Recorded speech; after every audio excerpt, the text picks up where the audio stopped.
Paula Abdul was ready after being hidden for 8 years. She had practiced for months, found investors, and made plans for the right tour to make her comeback. It looked like she was going to be back in the spotlight. After that, Simon Cowell wrote something on Facebook or Twitter. It only took 47 words to change everything. Her phone stopped ringing after a few hours. The sponsors dropped out. The show was called off before it even happened. What did Simon write that stopped Paula from making a comeback? You'll be shocked by the truth. She came into the world on June 19, 1962, in San Fernando, California. Harry Abdul, her father, had come from Syria with nothing. He ran a liquor shop that turned into a business that sold animals. Lorraine Rikus was her mother.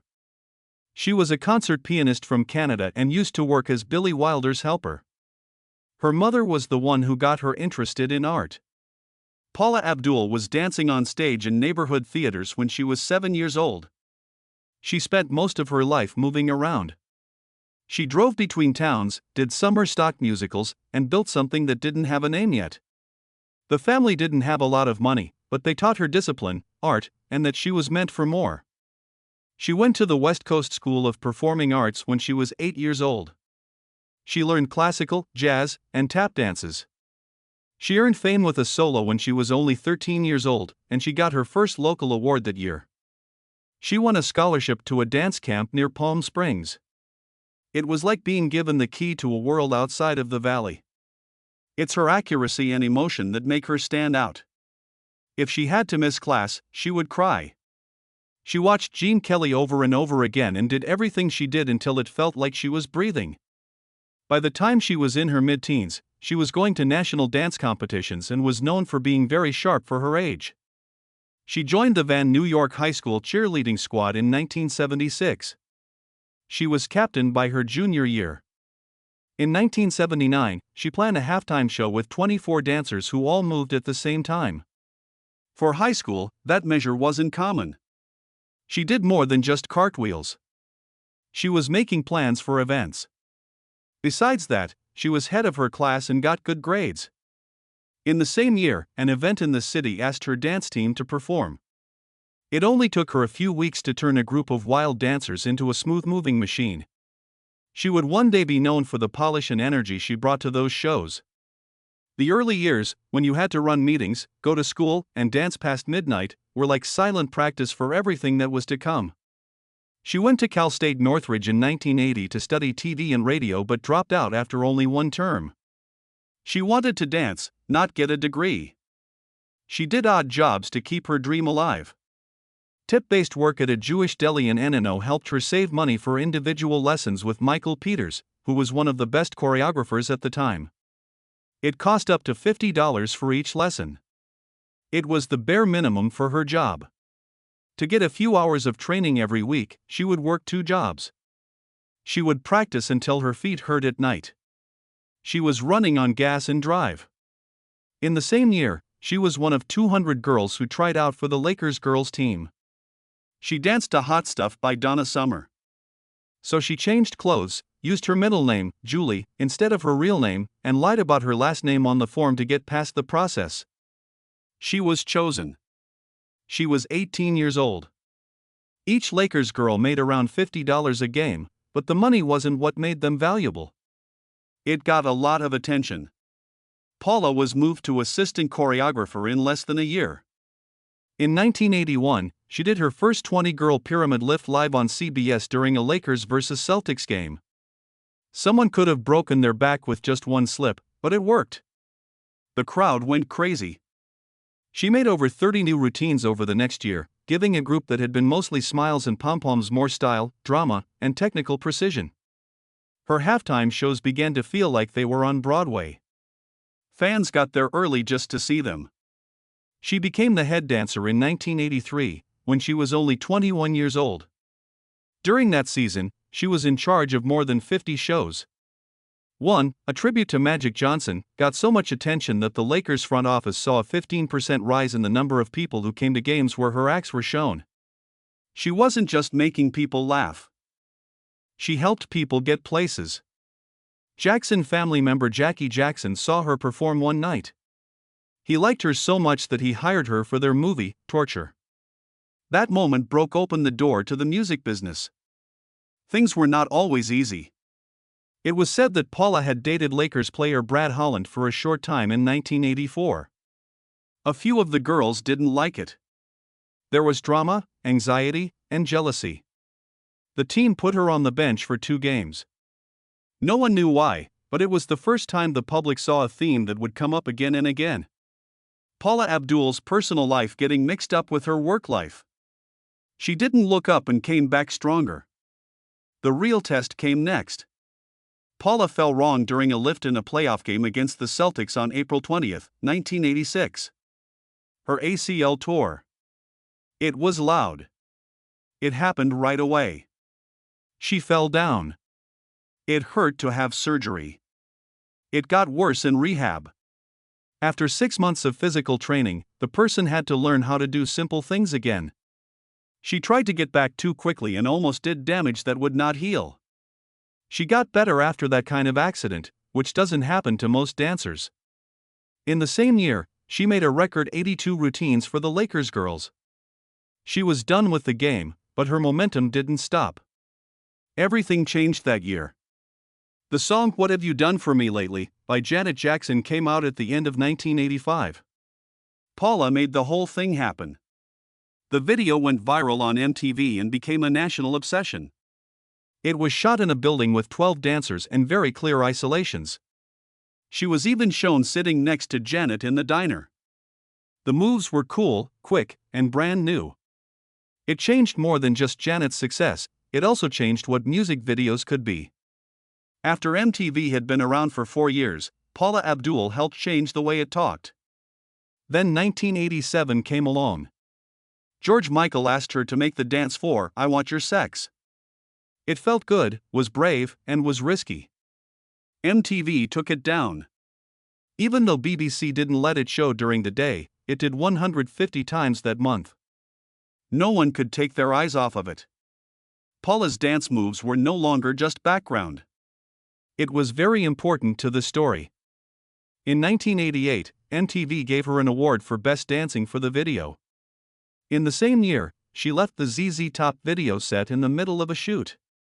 She asked for an extra $5,000. She got it. Nobody thought that a young female director would try to play that kind of power game, but Paula did. And it worked. Forever Your Girl, Paula Abdul's first record, came out on June 15, 1988, but not many people paid attention. It barely made a sound when it hit number 108 on the Billboard 200. Virgin Records, her record company, didn't even have high hopes. But Paula was used to being thought less of. It was one of the biggest pop surprises of the 1980s when that quiet release became big news. She didn't have a great voice or years of experience singing, she danced and put together dances, but many people didn't notice her. But she had a unique beat and spark that no one else could copy. People couldn't stop listening to Straight Up when it started to be played on a few radio stations in San Francisco. It was a raw, fun, and different beat. It made it all the way to the top of the Billboard Hot 100 by February 11, 1989.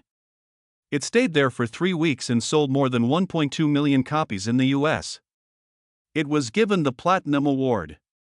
It's all from a demo she found in the trash. All of this from a song that only cost $3,000 to make. The music video in black and white was made by David Fincher. Paula planned the dance herself. As well as Gaiman Hunsu, it had a robot elevator dance in Arsenio Hall. The video went off. Aside from Best Female Video and Best Choreography, it got 4 MTV Video Music Awards that year. But the song was popular before the movie came out. That's strong. Her music wasn't stuck anymore all of a sudden. It took a while for Forever Your Girl to start going up. It caught on like fire. It worked its way to the top for 64 weeks before it finally made it on October 7, 1989. It had never taken that long for a record to reach the top of the charts in Billboard history. For 10 weeks, it was the number 1 song. It was number 1 for almost 2 years. 7 million copies were sold in the US, and 12 million were sold around the world. She was just getting going. Next was the title track, Forever Your Girl. It came out in April 1989 and had dancers, Sunshine, Beach Volleyball, and California Dreams. It went straight to number 1 and stayed there for 5 weeks. It was up for a Grammy for Best Music Video, but that wasn't the best thing about it. After that came Cold Hearted and Opposites Attract, both of which also made it to number 1. That meant that the same first record had 4 number 1 hits. That was first done by a woman artist, Paula Abdul. In music history, only 9 records had ever done that. But something worse was going on behind the scenes. As the popularity of Forever Your Girl grew, Paula was put under more pressure by Virgin Records directors about how she looked. To look more like a pop star, she was told to lose weight. The message never changed. It hurt a lot. She lost 15 pounds in just 2 months. She started to binge eat. In July 1989 alone, she was on 20 TV shows while she was quietly going to therapy just to stay alive. On stage, she was going through a storm in her head and body. Her schedule became harder to handle. Things started to go wrong in her personal life. In 1988, she married Brad Beckerman, but she became famous very quickly and didn't slow down. Paula worked 80 hours a week and missed birthdays, dinners, and other events because she was too busy with practices and tours. By October 1989, they were going to therapy together. It did not work. They were no longer married in 1990. On stage, what looked like a fairy tale was falling apart. She kept going, though. Opposites Attract first came out in November 1989. It was different from everything else. A cat called MC Scat Cat danced with Paula in the music video. It was rotoscoped to make the cat move like the real dancer Michael Bugala Shrimp Chambers. It cost $250,000 for the movie. In 1991, it won the Grammy for Best Short-Form Music Video, and at the MTV VMAs, it was up for Best Animation. This song became a number 1 hit in the US, Canada, and Australia. In the UK, it reached number 2. That made it official. Almost no one thought Paula Abdul's first album would do what it did. It changed the rules. Her Straight Up Forever tour began that same year. 65 shows all over North America. More than $500,000 fans. It made $12 million. Every night, she changed clothes 15 times. She sang Ariel Silks on The Way That You Love Me. It looked beautiful. But she fell badly on stage at a show in Chicago on June 5, 1989. Her knee got hurt. She didn't back out. She didn't miss a single show on the tour. The wound wasn't fixed for months. In the end, it needed repair surgery. Even though she danced through pain, excitement, and everything else, it left scars that took years to heal. She sang at the Super Bowl Boy halftime show in January 1989. More than 110 million people watched. She planned a routine for 100 dancers to do together to the song Cold Hearted. In the same year, she beat Madonna to win the American Music Award for Favorite Pop Rock Female Act. There was no longer any doubt about her cap. She was on top, but she was falling apart on the inside. Paula Abdul passed out backstage in Dallas on August 12, 1989, right before her show. They were too tired and thirsty to do anything. She was stabilized within 4 and still went on stage to act. Her eating problem had gotten worse. She later said that while she was on tour, she was purging twice a day. It went on for almost 20 years. She didn't tell anyone. In 1994, she finally went to a mental health center. That was the start of her getting better. She put out a remix record called Shut Up and Dance in 1990, and it went platinum. Her progress hadn't stopped, but everything else was breaking. She was asked to sing with Michael Jackson on his record Dangerous. No, she said. The business world couldn't believe it. Paula knew she was about to lose it, though. Her marriage was failing. Her health was getting worse. On November 28, 1991, she asked for a divorce. Paula Abdul released Spellbound in May 1991, which couldn't have come at a better time. The record went straight to number 1 on the Billboard 200 just 2 weeks after it came out. For that time, the mix was crazy. It has pop, dance, and R&B in it. And somewhere in the mix was something that no one saw coming. Prince had quietly added his touch to Vibology, but no one knew about it at the time. It didn't just sound different, the track also looked different. 18 dancers in the movie did moves that were a mix of ballet and hip-hopped. It was that rehearsals went on for more than 12 hours a day for almost 2 weeks and were very hard. Straight. The album sold 3 million copies in the US alone and 12 million copies around the world. Million in the world. That made Paula Abdul the first woman to get 4 number 1 hits. One song from the same album. Fans didn't even know Prince was alive for years. Taken part. That mystery made the story stronger. This is the first taste of that album. It was Rush Rush. It did more than just make noise, it changed everything. Let Go of It was number 1 on the Billboard Hot 100 for 5 weeks in May 1991. Weeks. That wasn't done since Olivia Newton-John's Checkup in 1981. Paula co-directed the movie and turned a diner in Los Angeles into a 1950s dream world. Keanu Reeves was in the middle, but not as an action star.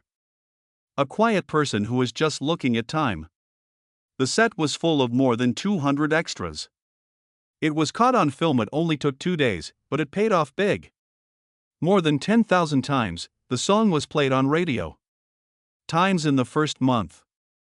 MTV got a lot of suggestions. The lighting, the retro feel, and Keanu's sadness. It all felt like a memory did not live through but missed. She was still going up in October 1991. That 4th number 1 song from Spellbound was about the start of a new day. It looked like the video had came in from a dream. Rooms with mirrors, fog, and dancers moving like dark spots. But there was something real behind that show.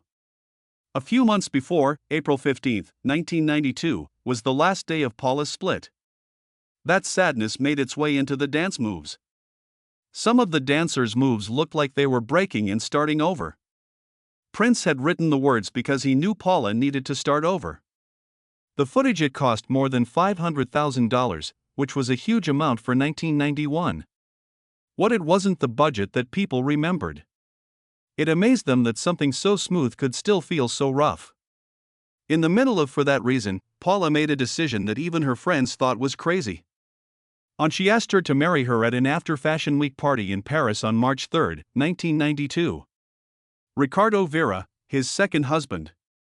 A few weeks later, they got married, but underneath there was something darker about the glitz. Years of back pain, beginning with she had never really moved on from her cheering days. She put more weight on prescription taking drugs and trying to stand up straight for shows and events. In 1993, she was every day, up to 20 pills. It almost killed her in 1994. It was a quiet suicide. Handled and never made public until her book came out in 2005. The marriage fell apart. The same year. Paula later said that therapy and the quiet support of her friends were what kept her alive. From the outside, it looked like behind the scenes, she was barely making it through what looked like a fairy tale. Not a lot of people knew she had another big moment in 1992. Whitney Houston stayed out of the spotlight. Was making the video for I Will Always Love You. And Paula Abdul took a step in order to choreograph. The video didn't need fancy dance. It had to be there, moves that matched the pain in Whitney's voice, like jumps. Paula worked closely with her for weeks, making every second feel like a moving loss. After that, Whitney told Rolling Stone in an interview in November 1992 that Paula's The Idea changed everything. The applause wasn't just for fun. It was the artists are nice to each other when something works. The video that picture went on to become one of the most famous of the decade. Paula was no longer just a pop star. She was changing into something that is harder to describe. After that, there was quiet. Click Over It was meant to drop earlier, but Heels kept getting pushed back. For private reasons. They said it was harsh to tell the truth. Paula's private plane crashed over Iowa on July 13, 1993. The engine broke down. The wing caught fire. The crash knocked her out, and she would have 15 surgeries on her back over the next 7 years. No one from the FAA made a record public. Some reporters began to wonder if it really happened, but Paula stood by the story. Back then, there were no social networks. There was less pain to hide. The schedule showed a lot about what happened, even if it wasn't exactly what was said. The harsh truth. Her record was put off for 2 years. Her body changed. Her silence covered the front page. There was an event outside. When it came out on June 13, 1995, in the end, the hopes were through the roof. The first song, My Love Is Real, came out. First, the 29th of May, 1995. It wasn't like anything else. Music from the Middle East was mixed with the haunting singing of Israeli singer Afra Haza. The images mixed belly dance and street dance in Los Angeles. It was shown to 50 million people on MTV. Still, it only got to number 28 on the Hot 100. It got to number 18 on the pop charts. Billboard 200. Gold approved, yes, but not nearly as high as she used to be. It was as soon as people began to talk. Had she lost her shine? She didn't believe it. She came out on August 22, 1995. The next song is called Crazy Cool. They choreographed it together and shot it with Matthew Rolston. She gave it all the edge she had. There were beer holes, pole dances, and MTV told them no, unless they turned down the heat. The video was changed, but the talk was already bad. The song stopped at number 58, but even so Paula wouldn't give up after failing. In the same month, she started a tour of 30 cities. She did it even though her back hurt from a torn disc. Doctors had told her to stop months before, in February 1995. Getting hurt during practice. She danced anyway. She looked through pain night. In the evening. Each step was a challenge to give up.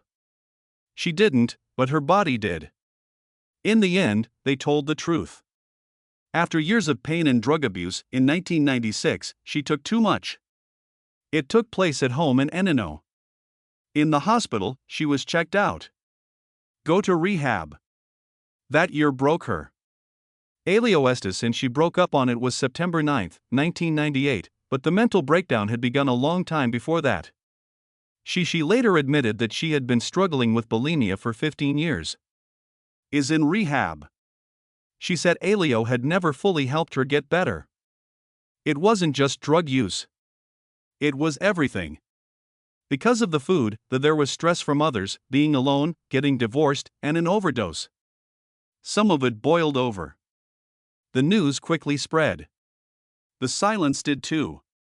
She tried to change gears. In 1996, she got a small speaking part in Spy Hard as a person named Stacy. It was fun and a nice break from all the chaos. However, that wouldn't stick. In 1997, she canceled 3 shows on talk shows. She was too tired and worried. The people who used to scream her name didn't even notice. She faded away without a sound. When she started American Idol in 2002, that people could remember who she was. In June, she walked onto American Idol. 2002, with a friendly smile and a name for dance and pop music, not a big deal. Paula Abdul was given $1 million a season, but what she brought, in terms of dollars?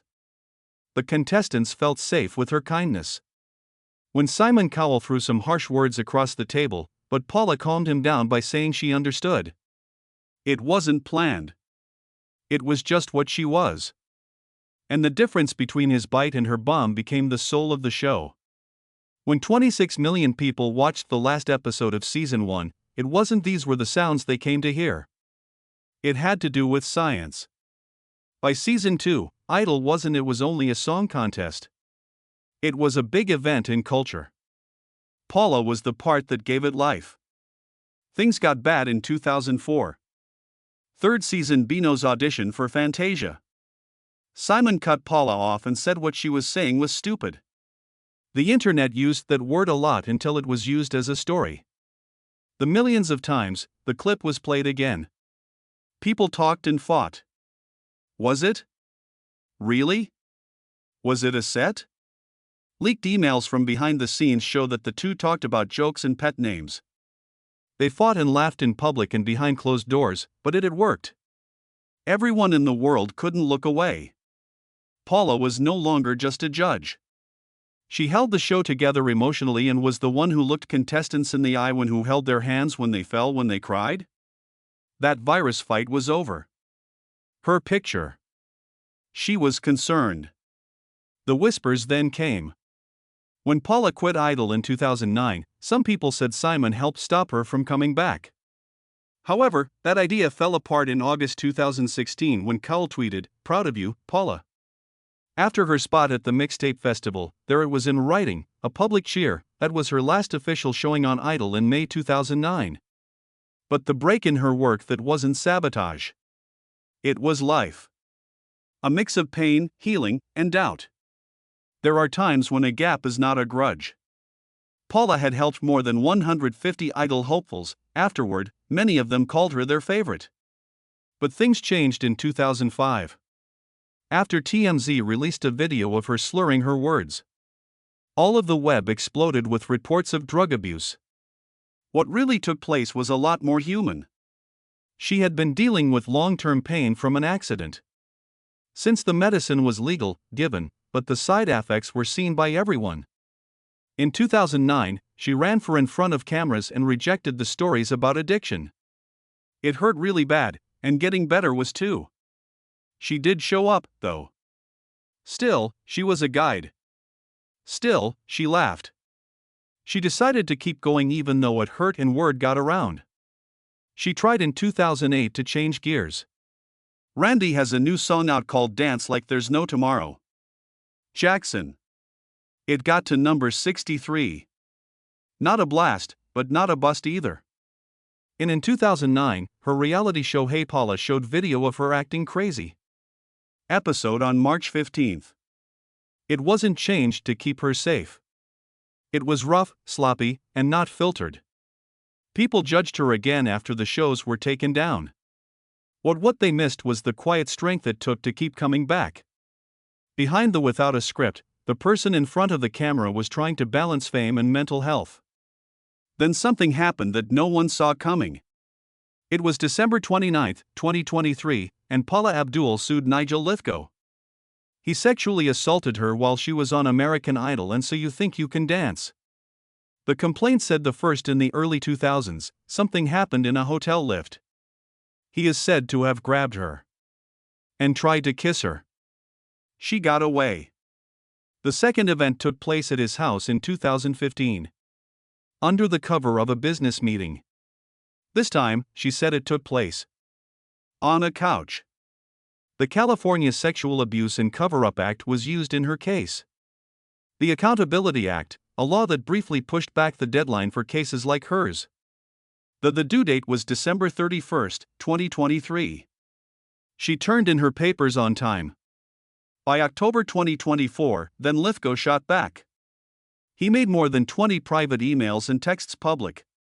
In one from Paula thanked him for the flowers on June 20, 2014, and said she was still waddling. He called her a liar and someone who loves attention. He brought up a 2015 she used the "I love you" Nigel in her birthday message to call her claims into question. The news had a field day. U.S. weekly newspaper stories. People didn't like the idea of friendly letters. There had been no abuse. But tone wasn't the main point of the story. It was about power, about being quiet, and about what happens when private texts get leaked. Weapons. In the October 2024 version of the same complaint, Paula wrote about the third event. This one took place on the set of So You Think You Can Dance, 2015's episode 123. Lithgow was said to have hit her behind several times while other people were close. Then she didn't say anything. Fear if she kept quiet out of anger, but she didn't forget. During the same event, she said he assaulted her assistant. These details led to a settlement that was kept secret. Signed off on December 13, 2024. It wasn't just a court case. It was a chapter she had been carrying by herself for years. As the truth came out in 2024, she had to fight again. Paula Abdul opened her Canadian show on September 5 tour. They found damage to the spine from years of dancing. 6 steps, 2 processes up to 8 weeks to heal. At age 62, her body could no longer hide the damage. She said injections helped for a while, but a full tour was too much. She apologized. She meant it when she said she'd be stronger when she came back. It wasn't the first time her body had forced her to slow down, but this time it hit deeper. Still, fans don't talk about TV shows or courtroom news when they talk about her return. They talk about the 6th of August, 2016, Mixtape Festival in Hershey, Pennsylvania. Paula's first full show in 26 years drew 15,000 people. Years. Other songs she sang were Opposites Attract, Cold-Hearted, Rush Rush, and Straight Up. Forever Your Girl was a gift to her father, Harry. She moved around. She smiled. She cried. That night did more than just help her career. Something was opened again. Inside of her. After a year, she joined Cowell's Total Package show and Boys II Men had 47 shows and made $39 million. The return wasn't shown on TV, was on stage. It's not true that Simon Cowell put her career on hold, despite reports. In 2019, he said that he wished they could do a show together again on Kelly Clarkson's talk show. He told them they had chemistry. Wonderful. Paula joked in 2025 that she would wear heels with spikes just to poke Simon. It's under the table. It wasn't anger that made them angry, it was joking. Love they had always had together. The trouble wasn't what they left behind. It was the they stole from thousands of artists. Then in May 2025, yet another surprise. The New York Post talked to Paula, and she said that the stress of her hero years hurt her brain in a way that can't be fixed. She said that the confusion, the weariness, and even Simon's British accent. It was a joke inside I have to admit. She had been hurt, but she smiled. A book was a hint. She wasn't no more hiding. She was still in pain, but she was also strong. She made more than 100 music videos and sold more than 15 million records. She formed the look of pop music in the 1980s and 1990s. Hey Janet Jackson, ZZ Top's George Michael.